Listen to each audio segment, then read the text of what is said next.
धरती solar system की ऐसी प्लैनेट है जिसमें लाइफ एग्जिस्ट करती है। हम अर्थ पर रहते तो हैं, लेकिन ऐसी कई सारी चीजें हैं जिनसे हम अवेयर नहीं हैं। नमस्कार दोस्तों, मैं हूं सनी पांडे और स्वागत करता हूं आपका द सोशल प्लैनेट के साइंस एंड फिक्शन के पहले एपिसोड में। दोस्तों, इस वीडियो में मैं आपको बताने वाला हूं top 5 amazing facts about planet earth. तो चलिए चलते हैं अपने पहले फैक्ट की ओर, एज ऑफ द अर्थ। क्या आपको पता है कि धरती की एज 4.54 बिलियन ईयर्स है, मतलब कि 454 करोड़ ईयर्स। अब आपके मन में एक क्वेश्चन आया होगा कि अर्थ की एज साइंटिस्ट कैलकुलेट कैसे किए होंगे। तो मैं आपके इंफॉर्मेशन के लिए बता दूं कि रेडियोमेट्रिक डेटिंग टेक्निक से ये सब हो पाया है।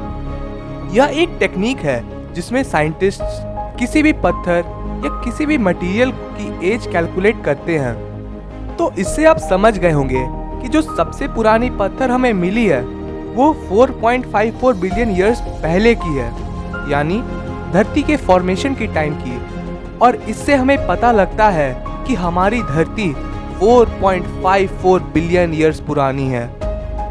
Fact number 2, temperature of the अर्थ।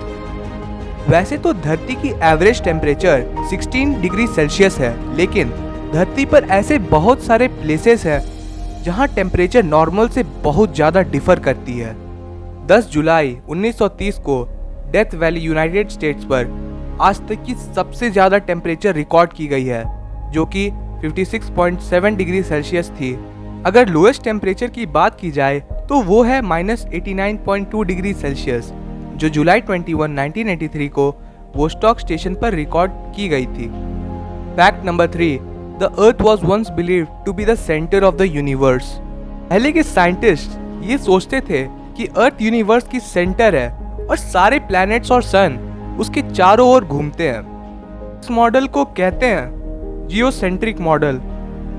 फिर आए निकोलस कोपरनिकस, जिन्होंने हीलियोसेंट्रिक मॉडल को रिप्रेजेंट किया। इस मॉडल के अकॉर्डिंग सन अर्थ के चारों ओर नहीं घूमता, बल्कि अर्थ सन के चारों ओर घूमती है।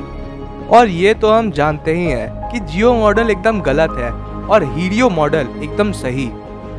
Fact number 4, rotation of the earth is gradually slowing down. जी हाँ, आपने अपने कानों से बिल्कुल सही सुना।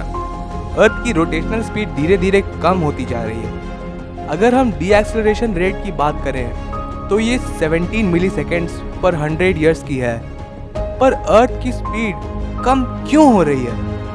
वो क्या है ना कि मून अर्थ से दूर खिसकता जा रहा है, लगभग 3.78 सेंटीमीटर्स पर ईयर के हिसाब से, और इसलिए धरती की रोटेशन स्लो होती जा रही है। धरती मून से जितना दूर जाएगी, अर्थ की रोटेशन उतना ही स्लो होती जाएगी। 3.78 सेंटीमीटर्स पर ईयर तो सुनने में ज्यादा नहीं लग रहा होगा, लेकिन अब मैं आपको बताता हूँ कि अमेजिंग क्यों है।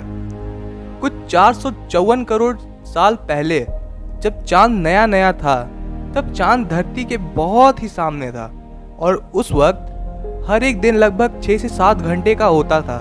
लेकिन आज लगभग 450 करोड़ साल बाद मून दूर खिसकता गया और धरती स्लो होती गई, और इसलिए आज हर एक दिन 24 घंटे का होता है। अगर हम फ्यूचर की बात करें तो फ्यूचर में भी धरती और स्लो होती रहेगी। लगभग 14 करोड़ साल बाद धरती की हर एक दिन की ड्यूरेशन 24 से 25 घंटे में बदल जाएगी। Fact number 5, revolution speed of the अर्थ। हम लोग सब जानते हैं कि अर्थ सन के चारों ओर रिवॉल्व करती है, लेकिन इसकी रेवोल्यूशन स्पीड पता है आपको कितनी है? इसकी रेवोल्यूशन स्पीड है 30 किलोमीटर पर सेकेंड। जितनी देर तक आप मेरी वीडियो देख रहे हैं ना, उतनी देर में अर्थ ने 6120 किलोमीटर ट्रैवल कर ली है। अमेजिंग बात तो ये है कि धरती अकेले ही नहीं, बल्कि आपको भी साथ साथ ट्रैवल करवा रही है।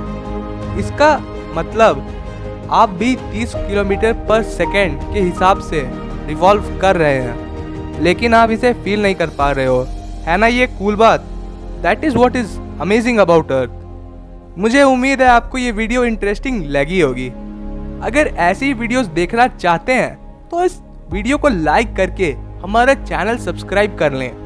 हम मिलेंगे एक शानदार नए वीडियो में। तब तक के लिए बाय बाय।